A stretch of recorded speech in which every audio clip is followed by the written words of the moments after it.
eu nem diria um hobby, eu nem diria um hobby porque eu não faço com tanta frequência assim, mas eu gosto de de uns passatempos que eu aprecio são assistir filmes. Mas eu acho que depois que eu fui pai, eu nunca mais consegui acompanhar os lançamentos do ano. Então eu estou sempre atrasado. Eu ainda estou terminando de assistir o Oscar 2014, para ver se eu alcanço. Mas enfim, eu acredito que foi no fim desse ano, quando nós chegamos de férias, e a gente tinha alguns dias ainda disponíveis. A gente vai lá, hoje tem a facilidade do on-demand, né? Daqueles canais que você compra os filmes. Bom, até porque locadora não existe mais. Vocês vão ter que explicar para gerações vindouras o que é uma locadora. Meu filho, locadora lá na década de 80, é o lugar que papai e mamãe ia para alugar fitas VHS para nós assistirmos no fim de semana. E dois dos que eu assisti, dentre outros, mas me lembra bem a mensagem desses, porque elas foram de alguma forma significativa e reveladora da cultura do tempo que a gente vive. Um dos filmes se chamava O Estagiário, a equipe de casais assistiu em um dos encontros que teve. Esse filme Estagiário, e eu vou dar um spoiler aqui, porque já faz tempo, se você não assistiu até agora, eu não acredito que você vá assistir mais, mas se você for assistir, pelo menos você já vai sobre aviso, né? O filme Estagiário conta a história de uma jovem, uma moça, uma CEO. Ela é a fundadora e ela é uma espécie de gerente executiva de uma empresa online, de uma empresa de vendas, eu acho que de roupas, salvo engano. Mas a história gira em torno de uma menina jovem e bem-sucedida, muito rica, mas que vivia às voltas com o seu trabalho e com o desgaste que o seu trabalho lhe trazia. E essa menina começa a viver um certo dilema, porque ela começa a ter problemas na sua casa, e até então que aparece no filme um dos atores principais do filme, que também, salvo engano, é o Robert De Niro. E o Robert De Niro é aquele senhor aposentado que estava procurando um emprego, que trabalhou por anos e anos até se aposentar em uma companhia também jurássica, uma companhia de listas telefônicas. Também você vai ter que explicar para o seu filho o que era uma lista telefônica, as páginas amarelas da lista telefônica. Provavelmente ele também não sabe o que é isso. Então esse senhor experiente começa a trabalhar com essa moça e ele acaba se tornando um amigo, porque ele é uma figura centrada, experiente, e passa a dar a ela conselhos. E ela vive às voltas com problemas familiares. O marido tem uma certa dificuldade por conta da sua ausência. O marido acaba assumindo todos os afazeres do lar, cuidando da filha. E a grande temática do filme é: você consiga um CEO, um gerente, um executivo, para tocar a empresa, a fim de que você dê um tempo para a sua família. E o grande dilema era esse, né? Conseguir alguém para substituí-la naquela função ou não. E a grande temática do filme é: mesmo quando o casamento dela estava ruindo, mesmo quando a filha queixava-se de distância, o glamour de Hollywood dizia: siga os seus sonhos, a empresa é a sua cara, não abra mão dos teus desejos, não abra mão dos teus projetos. Essa era a grande mensagem por trás. Um segundo filme chamado Rick e Flash, De Volta para Casa, um filme da excelente Meryl Streep, e ela faz uma senhora que é a líder vocal de uma banda, e de repente ela fica sabendo que tinha uma filha que estava vivendo um momento extremamente difícil, porque havia sido abandonada pelo marido, e essa filha entra em um quadro depressivo profundo. E então, o marido, o ex-marido, liga para ela para que ela, por favor, ela apareça, porque ele precisa de ajuda para socorrer a filha naquele momento. Então a história gira em torno dos dilemas, dos conflitos familiares, das mágoas que aquela moça havia guardado, porque afinal de contas, aquela senhora sessentona, a versão feminina puxa vida, como é o nome do sujeito do Rolling Stones? Me fugiu o nome dele. Mick Jagger, como eu esqueço. A versão feminina do Mick Jagger, né? Uma setentona,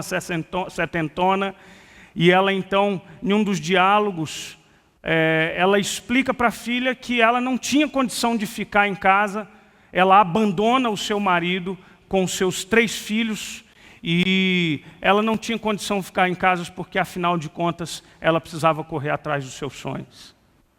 E a mensagem é a mesma: corra atrás dos seus sonhos, não importa o preço que você for pagar. Abandone a sua família se for preciso. Abandone, perca o seu casamento se for preciso. Mas siga atrás dos seus sonhos. 2 semanas atrás, a mídia nacional veiculou exaustivamente a vida de Fernanda Gentil, uma jornalista esportiva, e ela assumiu o namoro, o relacionamento lésbico, o relacionamento dela com uma outra mulher. Ela foi mamãe bem recentemente, o casamento meteórico durou pouco tempo, e ela então assume o seu relacionamento com uma outra mulher. E a frase que me chama a atenção da Fernanda Gentil é: abre aspas, né? Eu estou apenas exercendo o meu direito de ser feliz. Eu estou apenas exercendo o meu direito de ser feliz. Há 2 palavras nessa frase que são extremamente reveladoras da cultura que nos cerca. Eu e ser feliz. A ordem é estabelecer as prioridades a partir de você. O propósito é a busca da sua realização pessoal. Portanto, qualquer filme hollywoodiano que você for assistir, você vai perceber essa dinâmica, essa mensagem, essa discussão nos filmes que estão por aí. A mensagem é basicamente a mesma, porque a cultura é a mesma aqui e é a mesma acolá. Por que eu estou dizendo isso? Porque a gente está diante de um texto sério. Sério. A gente está diante de um texto escrito por rei Davi, conforme a descrição do próprio Salmo. Esse salmo aqui, um salmo de penitência, um pedido profundo de perdão por parte do rei Davi, fruto de um dos momentos mais obscuros da vida de Davi. Davi já era um rei estabelecido em Israel. Davi já era uma figura importante em Israel. Davi já era um líder respeitado. E ele então, em um dado momento da sua vida, segundo o relato de Samuel, do livro de Samuel, então Davi, em um dado momento de sua vida, está a observar ali aquela jovem mulher formosa, Batseba, que já era casada. Davi, então, sem pestanejar, pede que os seus servos tragam-na até ele. Ele, então, possui essa mulher, ele tem relações sexuais com ela, e ele a manda de volta para casa. Pouco tempo depois, ele recebe a notícia de que Batseba estava grávida. Então, agora ele estava diante de um outro problema. Ele precisava solucionar o fruto indesejado de uma relação sexual violenta, pecaminosa, abominável. Então Davi chama Urias, que era um dos seus soldados. Ele convoca Urias, esse soldado, para vir até ele e então lhe dá uma folga, imaginando ele então que Urias fosse para casa e que se deitasse com a sua mulher Batseba, assim estaria resolvido o problema da paternidade, assim então o problema estaria ele solucionado. Engano de Davi, porque Urias foi um homem de muito mais caráter do que ele mesmo. Urias, esse soldado, disse: eu não poderia ir à minha casa, deitar-me com minha mulher, enquanto os meus companheiros de guerra estão a pelejar nos campos de batalha. Davi então passa para uma outra parte do plano, o embebeda, para que, de repente, esse problema fosse solucionado. Não é. Davi então parte para a forma mais drástica de solução desse problema. Ele chama o seu comandante e manda que ele coloque Urias na frente da batalha e o abandone. E então Urias é executado na sua batalha, na sua guerra, no seu posto de guerra. Davi recebe a notícia de que Urias estava morto.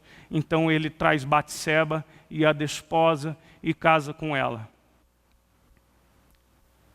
E diz a Bíblia que aquilo que Davi fizera fora mal e desagradara aos olhos do Senhor.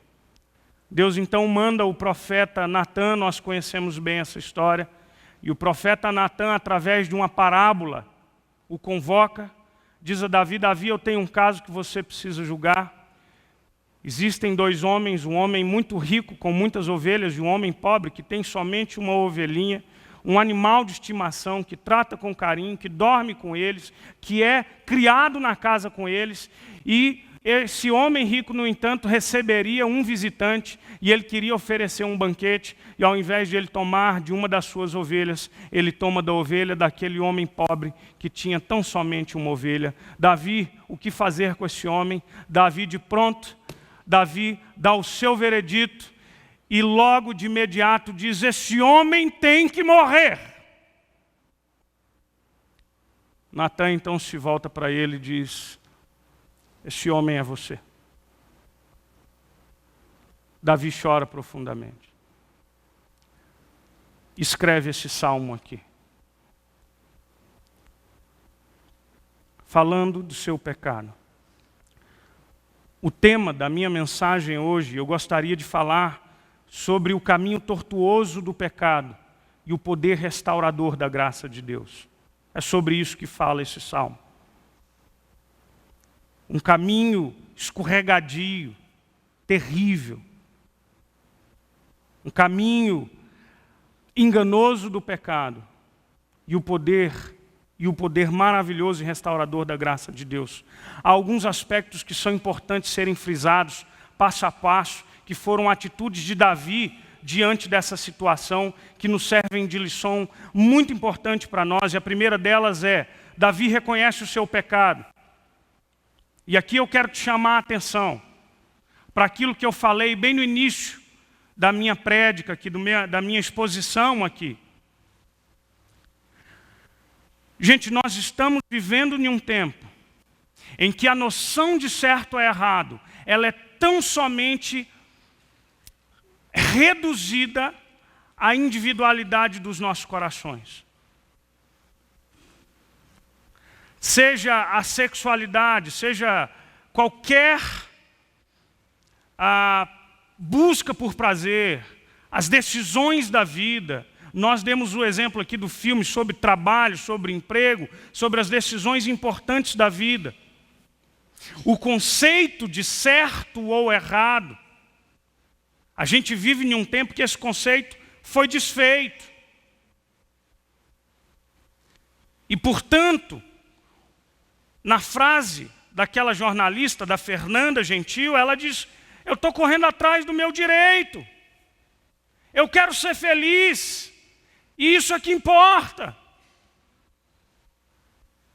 Se é com homem, se é com mulher, se é com um, se são com dois, se são três, não importa. Mas eu quero dizer uma coisa muito importante para nós. A Bíblia nos fala de uma categoria moral, de certo e errado. A Bíblia nos fala acerca do pecado. O nosso Deus, o Deus a quem nós professamos, o Deus revelador da Bíblia que nós lemos, fala do pecado, da existência, da seriedade, da perversidade e realidade desse pecado. E que se eu e você não nos percebermos, nós aos poucos somos tomados por uma cultura que nos engolirá e que nos diz e nos dirá constantemente que não tem problema, não há certo e não há errado, tudo pode, não há pecado do lado de baixo do Equador, vai que vai fundo. Quando a gente lê a Bíblia fala acerca daquilo que define como pecado. A Bíblia nos fala de um Deus que criou todas as coisas, estabeleceu para nós a sua lei, os seus princípios, as suas diretrizes para as nossas vidas. E eu vira e mexe, eu reitero isso, porque você e eu somos fruto de um tempo em que lei ou mandamento não nos soa bem aos ouvidos. Eu quero que você entenda, quando Deus coloca para nós as suas prescrições, as suas ordenanças, é para o meu e para o seu bem. É para que a gente viva uma vida melhor, mais harmônica. E quando a gente olha, por exemplo, para a Bíblia, você vai ter uma série de definições que ajudam a gente a entender aquilo que é pecado.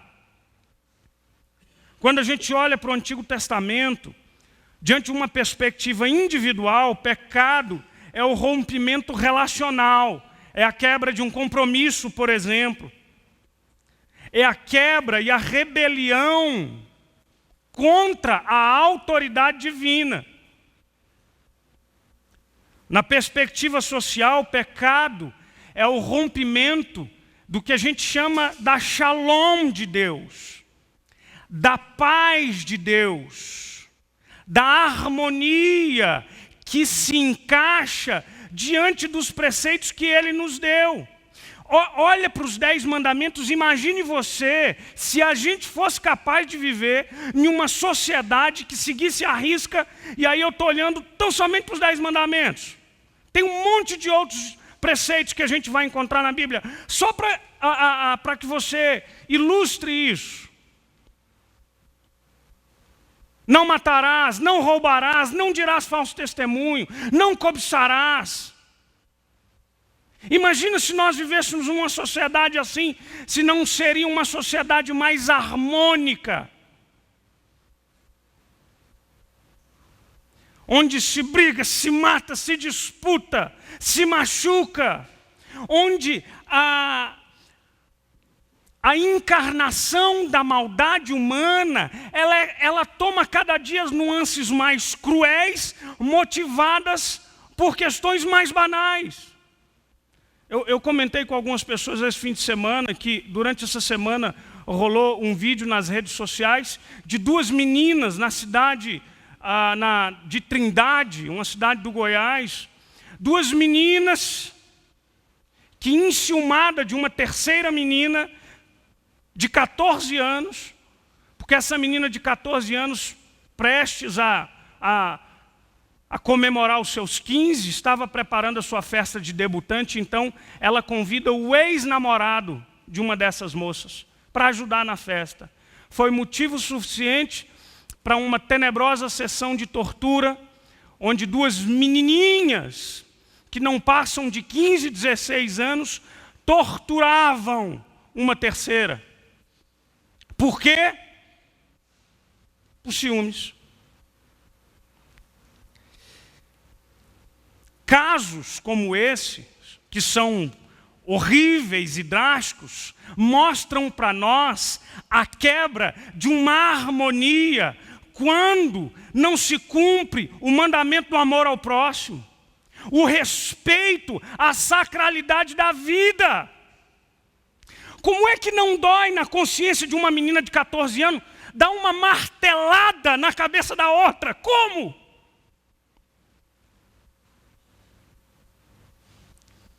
Porque na cabecinha perversa daquela criança, ela não enxerga naquela outra, que é vítima da sua tortura, alguém que foi feita à imagem e semelhança de Deus, alguém que minimamente merece um respeito. Você entende então que o pecado ele tem consequências não só individuais, mas coletivas também. E ela traz desequilíbrio, desarmonia.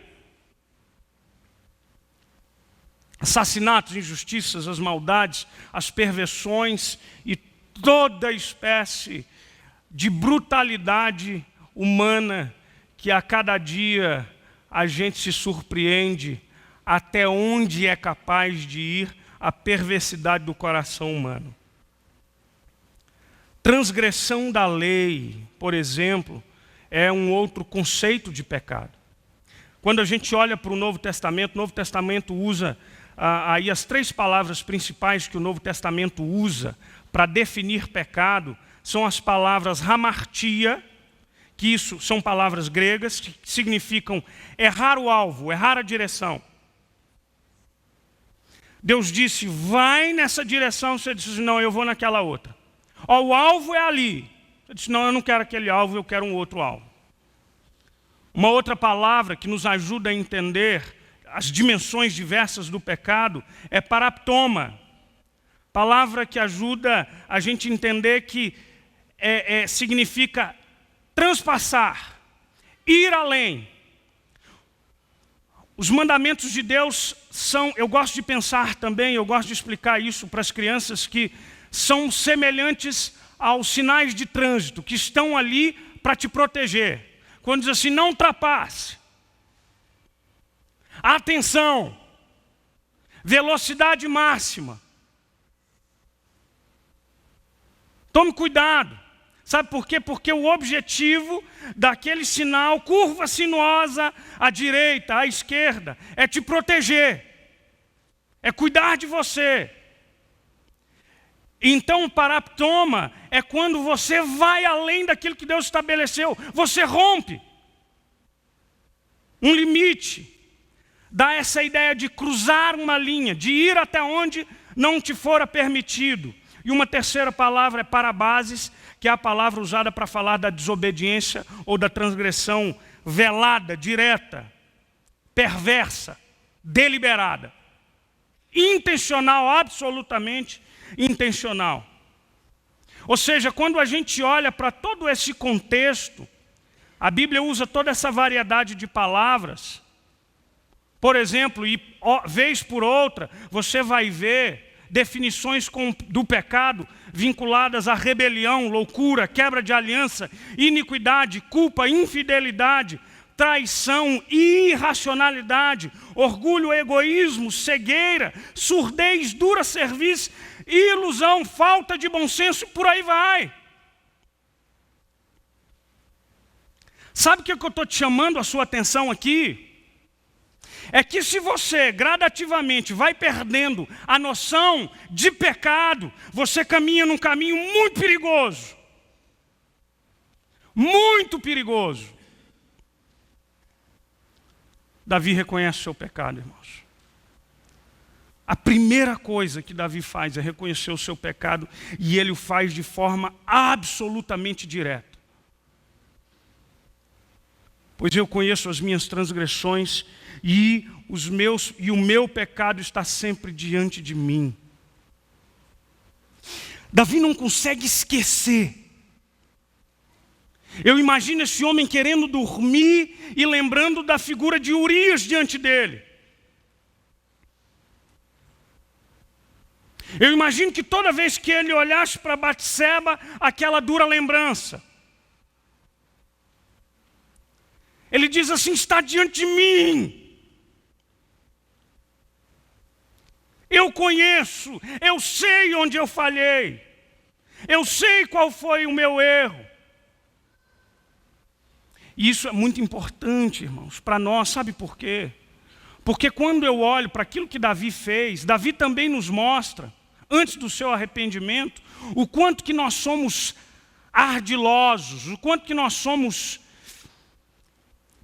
criativos para burlar na nossa cabecinha e para diminuir a dor da culpa verdadeira que deveria nos assolar quando ela nos aperta o dedo na ferida das nossas consciências. A gente então começa a pensar assim, nem tanto.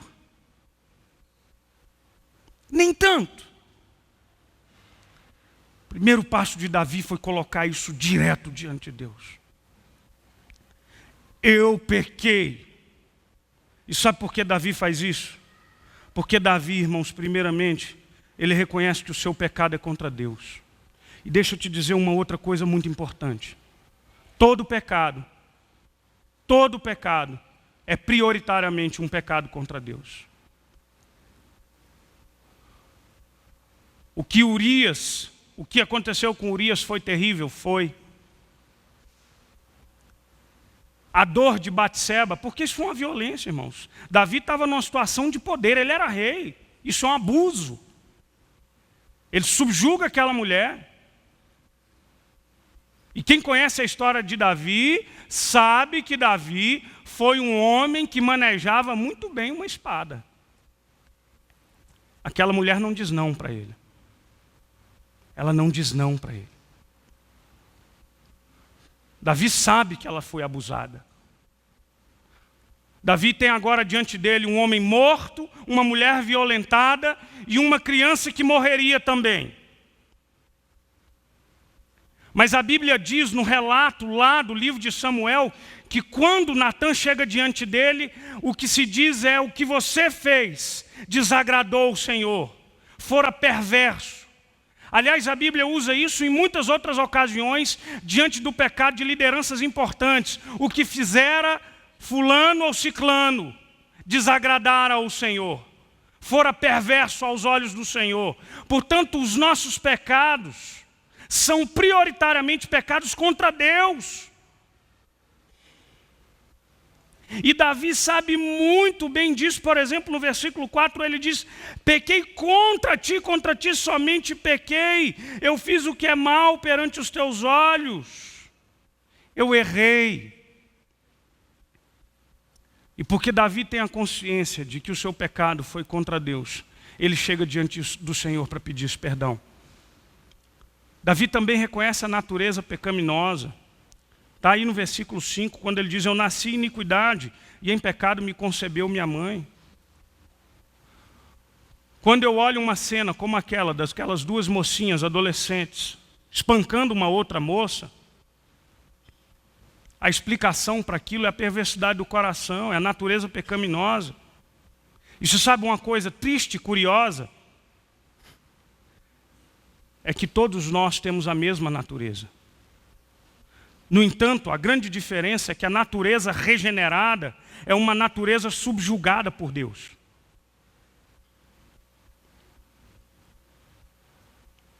Mas a matéria-prima está aí dentro.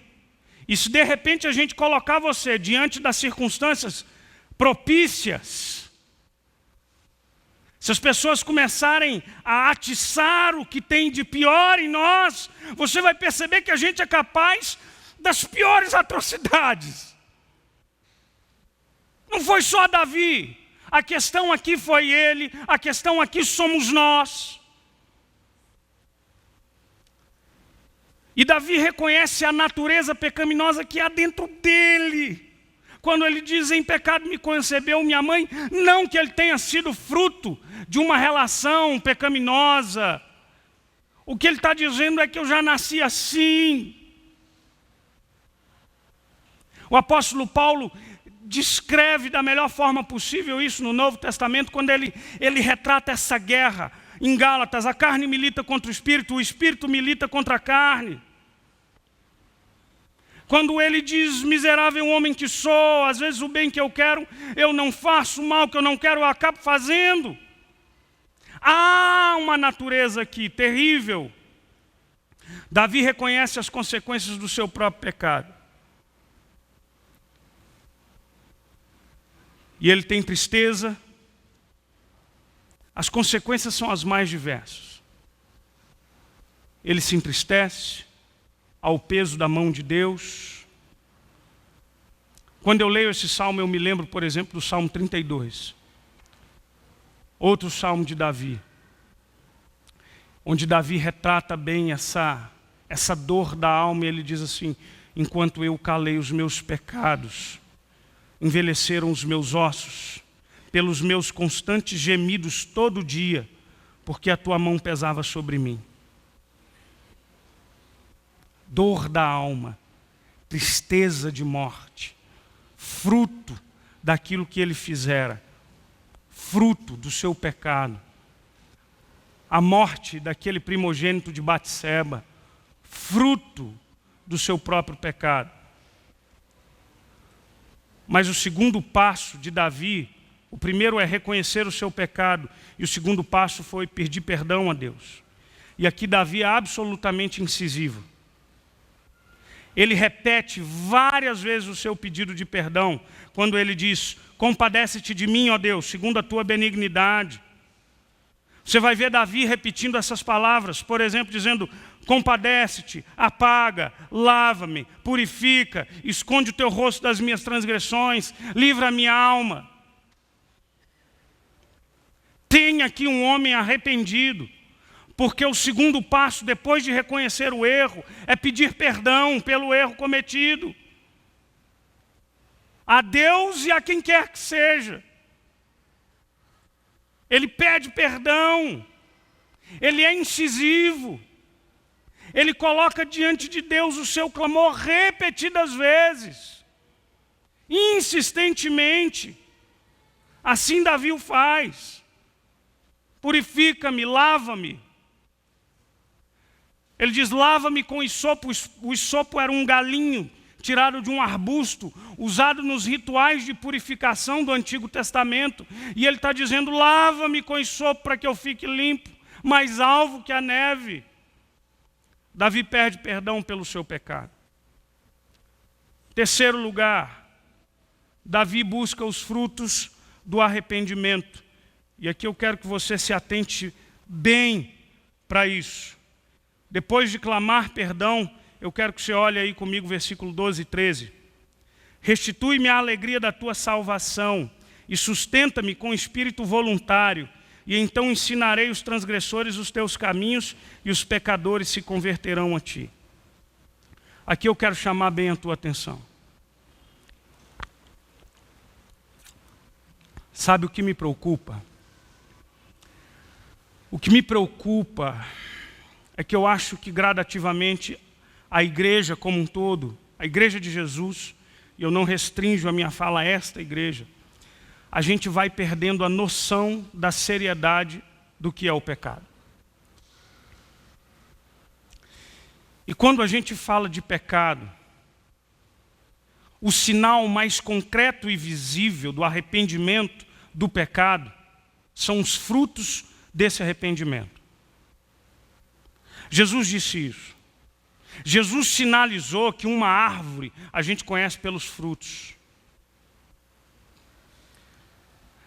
Gente, você sabe aquela historiazinha da rã na chaleira? Se você pegar uma chaleira com água quente e jogar uma rã, ela vai assustar, vai pular. Mas se você pegar uma chaleira, botar uma rãzinha, água friazinha, a rãzinha vai gostar daquela água. Aí você vai aquecendo aquela aguinha, e ela vai ficando ali de boa, não na lagoa, né? Na chaleira. E aí vai esquentando a água, e de repente ela morre, ela cozinha, sem perceber. Sabe que eu acho que a cultura vai nos engolir de tal forma, a gente vai de tal forma admitindo determinados parâmetros, relativizando determinados valores, que a gente vai perdendo a sensibilidade para aquilo que é certo e a sensibilidade para aquilo que é errado. Davi está dizendo: Senhor, se o Senhor me perdoar, eu vou servir de testemunho, eu vou dar meu exemplo, eu vou ensinar os transgressores a mudarem de caminho. Me perdoa, por favor, porque eu quero buscar o fruto de arrependimento. Então, eu repito que o que me assusta é a quantidade de atos que partem de nós, que são tenebrosos, que a gente acaba se acostumando com eles, que eles não nos chocam mais, que eles não nos machucam mais.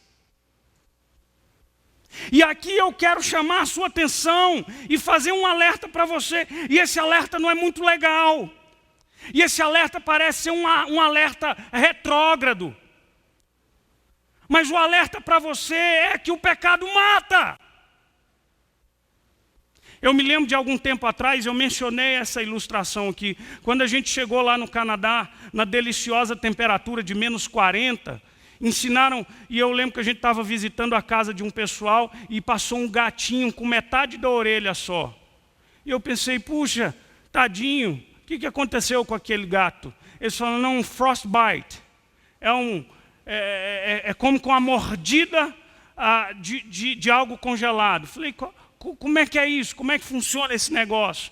Não, é porque de repente, se você tiver numa temperatura muito fria, sem o devido agasalho, a sua mão no início começa a doer. E normalmente as extremidades, né? As orelhas, o nariz, os dedos. Eu tinha um medo terrível de coçar a orelha quando estava muito gelado, que eu ficava... lá se foi um pedaço. Mas sabe que como o pecado no início dói, machuca. Você põe a mão naquele frio e aquele negócio vai te dando umas pontadas e machuca. Mas daqui a pouco você vai perdendo a sensibilidade. Aí você já não sente mais muito. Você está sentindo alguma coisa, Adriano? Não, eu não estou sentindo a orelhinha, nem o narizinho. Não tem nada, acabou a sensibilidade. E o pecado faz isso com a gente, mas você sabe qual é o problema que vem depois? É que se você perder a sensibilidade das suas extremidades, daqui a pouco a circulação para de correr vida dentro de você, e aí você tem que arrancar um pedaço. O pecado gera morte, e é isso que a Bíblia diz, porque o pecado é a antítese da vida. O pecado não é só a morte na sua pior manifestação, mas o pecado é a morte em qualquer gradação de seu pecado. Ele mata, o pecado é antivida. E se você se acostumar com ele, você precisa tomar muito cuidado, sabe por quê? Entende isso bem.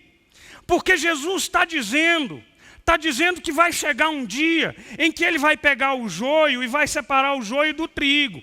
E vai chegar num dia que vai ter gente que vai dizer para Deus: Senhor, mas eu sou bonzinho, não basta. Senhor, mas eu em teu nome eu expeli demônios, e em teu nome eu operei curas. E o que ele vai dizer é: apartai-vos de mim, eu não conheço vocês.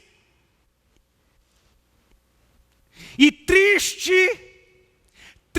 doloroso, pesaroso será esse dia para quem ouvir esta afirmação. Não adianta, gente, presta atenção. Se você entende que você acredita no Deus da palavra, que criou os céus e a terra, se você acredita que esse Deus é o revelador dessa palavra, se você acredita que Jesus de Nazaré é o Salvador das nossas vidas, que morreu por nós, você não pode setorizar a Bíblia, tomar ela por pedacinhos, porque a Bíblia fala tanto de um Deus amoroso, como fala de um Deus que é juiz.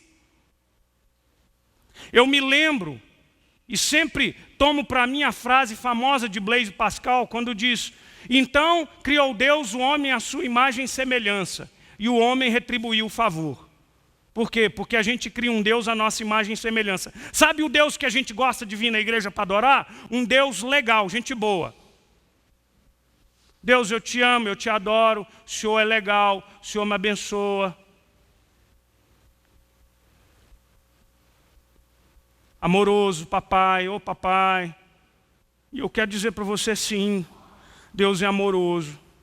Ele é o pai que abraçou o pródigo. Ele é o Deus que abraça os seus filhos como a galinha reúne os filhotes debaixo das suas asas. Sim, Ele é esse Deus. Mas a Bíblia diz também que Ele é um Deus santo e que Ele não suporta o pecado. Que Ele é um Deus que não habita nele treva nenhuma. Que Ele é um Deus que é fogo consumidor. Que no dia do juízo Ele vai separar os bodes das ovelhas e Ele lançará aqueles que não são dele no fogo do inferno. Aí você pode pensar assim, eu estou exagerando, e aí eu te desafio, paga para ver. Vai lá. Deus te abençoe. Quer dizer, ali já era, amigão. Você está entendendo?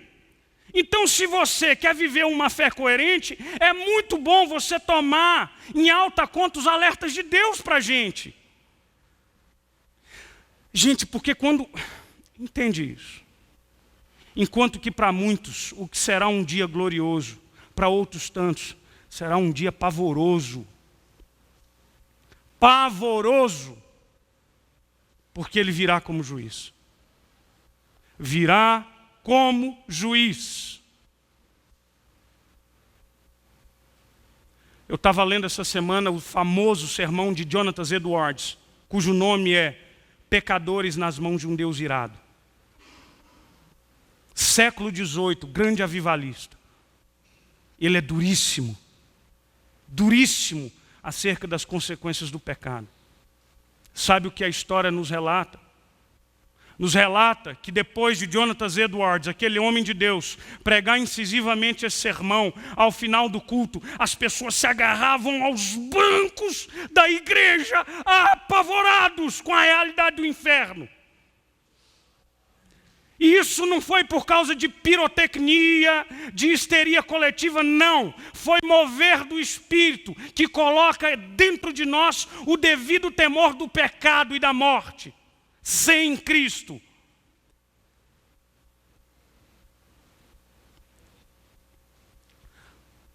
Ninguém mais do que Jesus falou do inferno. Então, se você acha, coisa de 5, 6 anos atrás, a Rob Bell, famoso escritor, estava na mídia, publicando vídeos.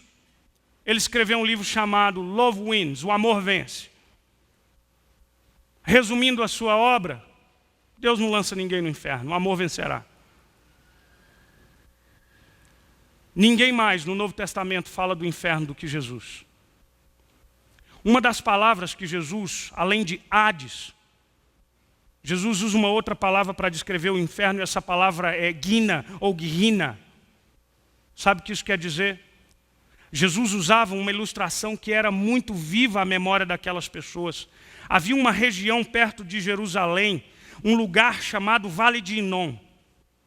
O Vale de Inom ficava ao sul de Jerusalém, afora da cidade. Lá na época do Antigo Testamento, os reis maus que se afastaram do Senhor ofereceram sacrifícios, e alguns reis ofereceram sacrifícios dos próprios filhos ao deus Moloque, lá no Vale de Inom.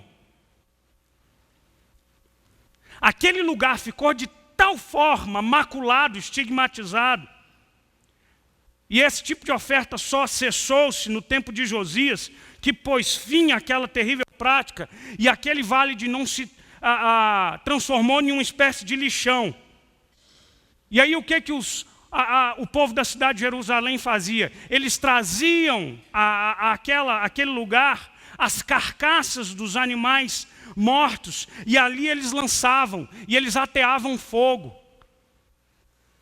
E por conta da constante alimentação daqueles restos mortais e do fogo que queimava, você tinha constante fogo e verme naquele lugar, um cheiro terrível, apodrecido, que se sentia de longe, e aquele era o Guerrina. E quando Jesus falava do inferno, ele usa aquela imagem clara na cabeça daqueles homens, dizendo: haverá um lugar onde há choro, há ranger de dentes, onde há fogo inextinguível. E portanto, eu quero te dizer uma coisa: se a gente não vê em você, se você não percebe em você uma dor, um arrependimento, um pesar quando você peca, eu diria: repense a sua vida. Talvez você não seja um regenerado, e o faça isso antes de você se ver diante do tribunal de Deus.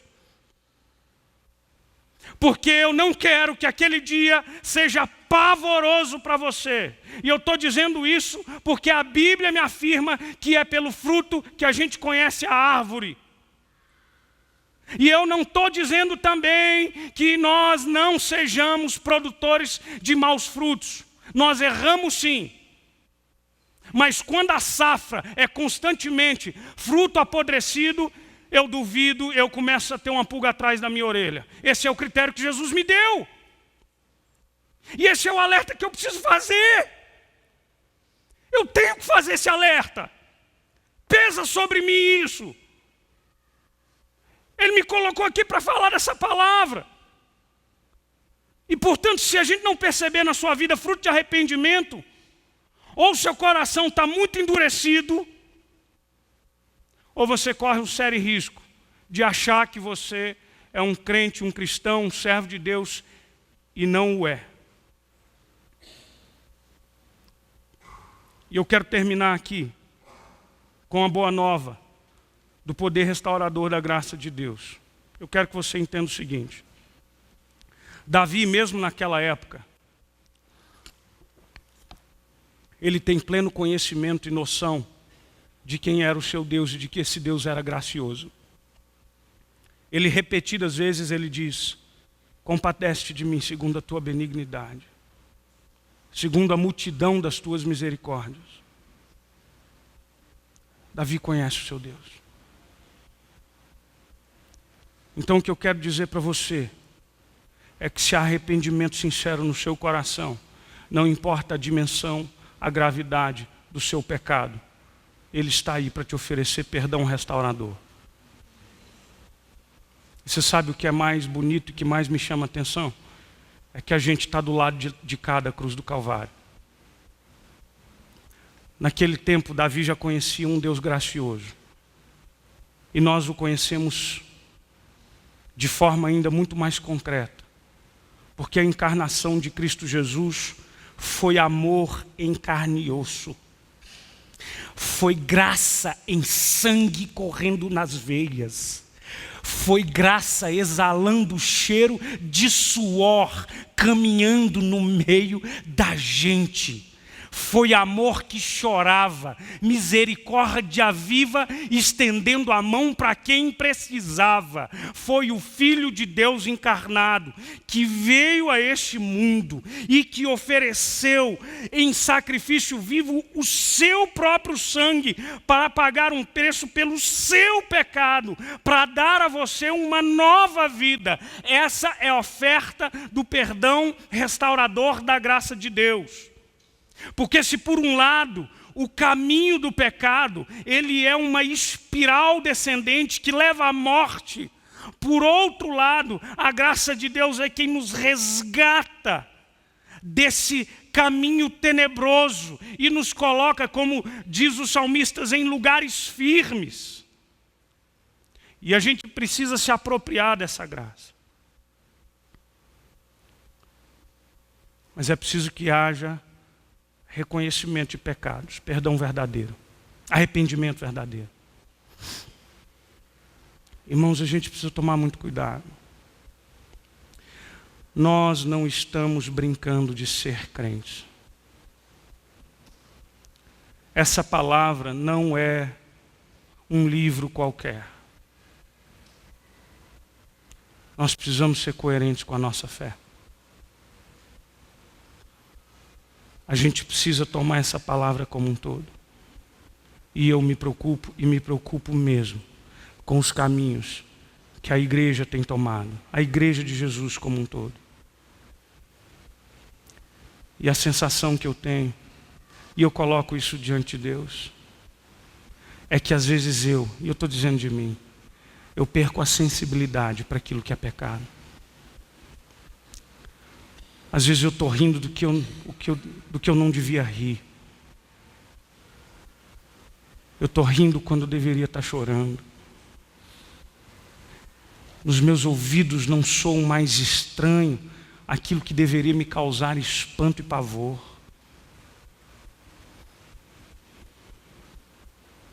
E a gente está caminhando assim, gente. E a gente está caminhando dessa forma. E deixa eu dizer uma coisa para você. Sabe o que a Bíblia diz? Nós vamos tomar Santa Ceia hoje aqui.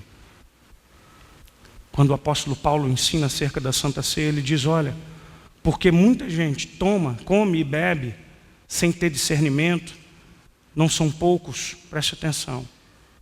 Muitos os doentes e não poucos os que dormem.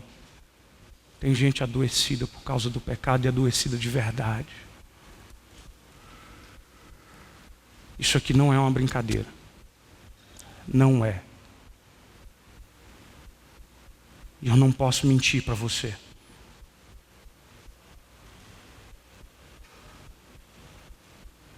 Porque a quem muito é dado, muito é cobrado. E eu não quero carregar o peso da negligência sobre os meus ombros. Enquanto a Bíblia falar de pecado, eu vou falar de pecado. Enquanto a Bíblia falar de inferno, eu vou falar de inferno. Enquanto a Bíblia falar de perdão, eu vou falar de perdão.